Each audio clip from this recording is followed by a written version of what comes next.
Forge fans, welcome to the Forge Audio Network. I'm Anthony Urciuoli, your host. Busy week ahead for your Forge FC.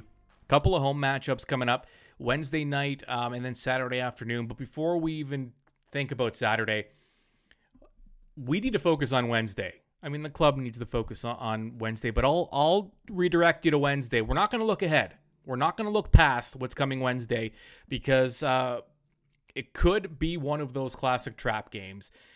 Forge has been talking about it. They're going to be ready. They're not overlooking this club. Mont-Royal Outremont from the Quebec Semi-Pro League, equivalent to our League One here in Ontario. It is an important matchup for both clubs. For Forge, who haven't been thrilled with their form as of late, are going to be looking at this game as an opportunity to regain that form. And if you're Mont-Royal Outremont, you're looking at a pro club that you could possibly get points against, that you could beat. And for them, that's a pretty hefty proposition and one they're excited for. You know they've had this game circled on their calendars. If anyone was looking past this matchup, Outremont is going to make sure that you're going to regret that because they're going to come out and they're going to compete, even if the outcome isn't necessarily there. We're going to hear from Oliver Platt in a few minutes, CPL analyst from One Soccer. He's going to introduce us to Mont-Royal Outremont. He's been looking pretty deeply into these Canadian Championship preliminary round matchups because, the CPL is going to be fully entrenched in that. MLS clubs are as well. But this is going to be an interesting experience for everybody. Before we get to Oliver, though, Garven-Michee, the midfielder / defender, he's very versatile for Forge FC. He played in this league, in this semi-pro league, and he is very, very familiar with Mont-Royal Outremont, and I was able to catch up with him. So how's your French trash talking? Good? Yeah, it's good. It's really good. Yeah. Is it good for Wednesday? It's good for Wednesday. I'm ready. Yeah. Yeah. Are you familiar with the club at all? Oh, yeah, I'm familiar with the club. I played against them since 2018 when I first joined the PLSQ, so I know some of the guys in the team. Yeah, how for fans, a lot of people probably just don't even know what we're going to see on Wednesday. Mm-hmm. The caliber of play, the quality. Mm-hmm. What can we expect on Wednesday? It's a good team, an experienced team. They have a lot of players that played professional in the past, so they're a team that like to keep the ball and just an experienced team that keeps the ball and tries to keep the ball on the ground. And it could be a dangerous matchup too if if they're overlooked. Have you guys been emphasizing that it's a one game at a time thing and focus on this before the league match? Yeah, of course we got to be sharp. We got to take this as a CPL game. It's a cup game, but even if we play against a PLSQ team, we got to take it seriously. We know that they're a good team, and it won't be easy. Yeah, and they're going to be hungry to prove themselves as well, right? How does a short week change just training, your typical routine? Does it impact it much? Not really, because of last year. Last year we were playing every 3 to 4 days, so we're kind of used to it. So it's just another week. This is kind of a break, if anything. Kind of a break. Yeah. Just lastly, the club. Do you think the club's still kind of trying to find its rhythm in domestic play? It's been kind of inconsistent. To this point. Of course. We've got a lot of new players that still got to adapt to the new style, but it's for sure gonna come with time. Last year we had a slow start as well, and we ended up finishing first. So I'm sure that we're gonna pick it up. All right, we go from Garven-Michee to Oliver Platt, CPL analyst with One Soccer. It looks like from the outside in that it looks really good for Canadian soccer, that you're getting all this competition from all levels. Yeah, I think that's what the Canadian Championship does, right? Is it brings all of our different levels together, from most obviously MLS and CPL, and we're going to get plenty of that with the 2020 final, like you mentioned, and then a few matchups, I think, in this year's competition as well. But then also the semi-pro level, like seeing some of these League One Ontario, the PLSQ teams get a chance to play against professional sides. Like we've seen some really good players get their start in these matches. Alistair Johnston played for Vaughan Azzurri a few years ago. Mo Farsi, who was a CPL star, obviously came out of the PLSQ as well. And now we have the league in BC that's starting up similarly that could maybe join the Canadian Championship pretty soon. So it's a great competition. I love this competition. It brings brilliant storylines, I think, every single season. And the first round, when everyone's in it, is always an exciting time. And it can be a tough assignment for Forge. I was talking to some of the players today, and you can't take any of these games lightly because these clubs coming in they're determined to make sure that they're noticed. For sure. And yeah, you look at Blanville, the Quebec team that's been in the competition, I think 2 or 3 times now as champions of that league. Like they gave York a good game, they gave Halifax a good game. Those were not easy ties for the CPL team by any stretch. So you expect the same kind of thing from Mont-Royal.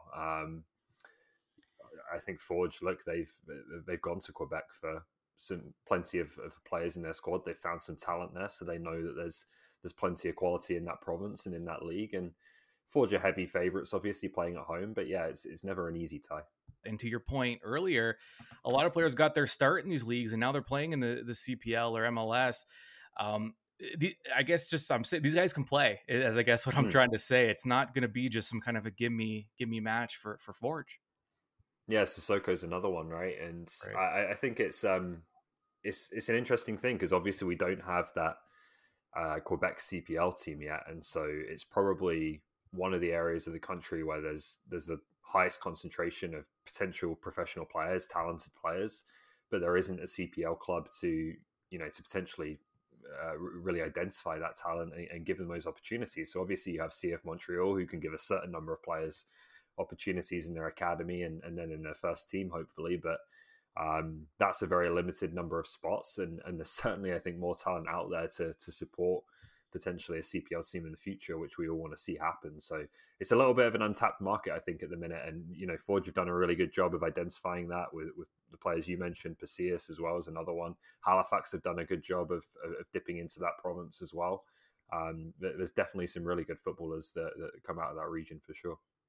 And as a player, I mean, could part of this even be an audition that some clubs are watching and maybe a game, having a good performance against a CPL club might improve your chances of joining the league, the next season, let's say? Yeah, 100%. I think cup competitions all over the world have the potential to do that, right? When lower league teams face teams from higher divisions, supposedly better players and hold their own, there's a great opportunity for you to kind of stake your claim and show that you can play at that level. I mentioned before, Johnston, Farsi, there's a few different players that you could list that have got their start in these leagues, have shown what they can do in these Canadian Championship matches. And, Halifax played Vaughan Azzurri in preseason and liked one of the players so much, Ryan Robinson, that they signed him for the CPL season. So you know that people are watching these teams and looking to find that next Farsi or that next big thing. And it just all of it looks just really good. I know I kind of mentioned this earlier, but it's a really good look on Canadian soccer. I mean, it also showcases that the talent's here and the talent has always been here, but now there's just more and more opportunity for these players to be able to showcase what they can do. Yeah, absolutely. I think, there's been a lot of people for a long time that have believed in the talent in this country and that it's untapped, and there just aren't the professional opportunities there that we've needed to have to allow these players to go to the next level. They're always having to go abroad and figure it out on their own, and they're always going to be kind of second-class citizens when they do that to the domestic players in whatever country that is, and that's understandable. We treat our players the same way. So to now have, obviously the CPL has been the biggest piece, but this competition, again, with all the different clubs from different levels playing in it, is a really special thing. Yeah, and just talking about Forge again, it's been an odd start to the year for them. I mean, I guess inconsistent would be a good way to put it. Is there something that's been lacking in their play? Is there something that's really kind of stood out to you early on for Forge? I don't think it's much that we haven't seen before from Forge in terms of the way they tend to start the season a little bit slower than other sides, maybe. I think we talked before about the way that, Bobby Simoniotis likes to lay a foundation early in the year that doesn't always jive with having perfect results. Different young players come in, new players come in. And right now, probably the biggest thing holding them back is just unavailability of players, right? The defense obviously stands out in terms of missing some key pieces there and not having a ton of stability there at the start of the season. But even further forwards, there's maybe not the depth that you'd normally expect to see with someone like Omar Brownie not playing so far.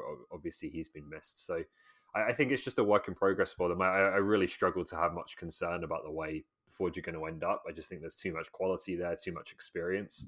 But, you know, this is something we've seen before from them in terms of how they can sometimes come out of the blocks a little slower.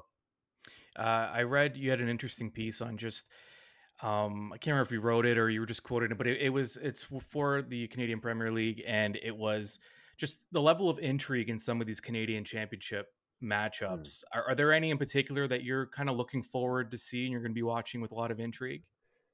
Yeah, I think obviously it has to be Vancouver against Fala. You know, the Whitecaps have just had such a tough time in this competition in recent years, and you know, for a long time, to be honest, they've only won it once, right? And to have the record they have against the CPL teams, losing to Cavalry, losing to Pacific, they haven't won in the individual games. They play 3 games and haven't won any of them against CPL teams, which is pretty remarkable given the differences in budget between the 2 leagues.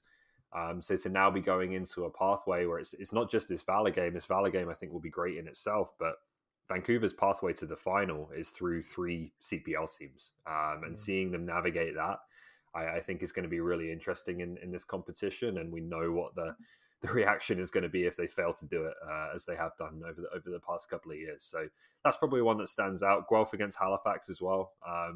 You know, there's maybe the potential for Guelph to spring a bit of surprise there. We know Halifax have struggled to score goals on the road so far this season, and they're going to have to go away from home and win that one. So that's one I think will be really interesting too.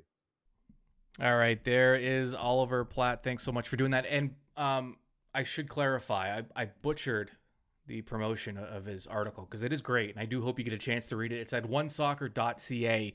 Oliver Platt's Monday musings, which Canadian Championship first round tie is most intriguing. So he'll break some of those down. He mentions the Forge matchup as well.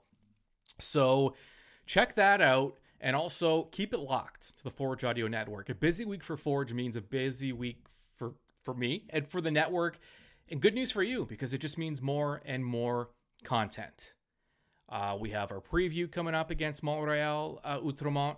And we also have a preview coming up for this weekend's matchup. Forge FC will be home to Atletico Ottawa at 4 o'clock Saturday. So plenty more coming up. Keep it locked. But before you do any of that, head on over to Tim Hortons Field for Wednesday night championship, Canadian Championship tie against Outremont. Forge FC, the host. I'll be there, and I hope to see you there. We are the Forge, the mighty, mighty Forge.